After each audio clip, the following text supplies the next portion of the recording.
Assalamu alaikum warahmatullahi ta'ala barakatuhu. Barkanmu da sake saduwa da ku a cikin wannan channel ta mai albarka.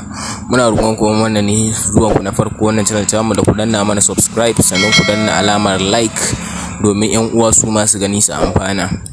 A yau bidiyon mu zai muku bayani ne akan yadda za ka karya kowane irin sihiri insha Allah.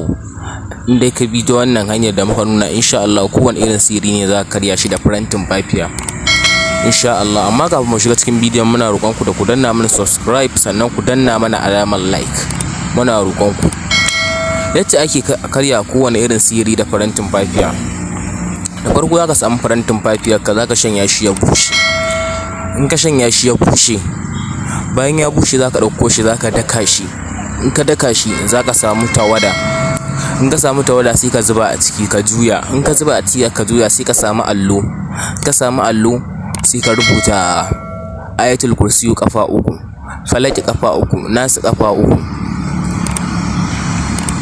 da kul huwallahu kafa 3, falaki kafa 3, nasu kafa 3. In ka rubuta sai ka wanke sai a dinga sha kullum insha Allah. Kowane irin sihiri ne sai aka karya shi, kuma aljanu ma in dai na aljanu ne a jiki to za su kone insha Allah. Ku jarraba wannan hanya, duk wanda yake ta faman kashe kuɗin magani akan wani sihiri ko kuma wani ya rasa gane me yake damun sa, to insha Allah in dai ka ga da wannan zaka wuce matsala har abada da dar ubangiji, sai dai kuma ka ba wani labari.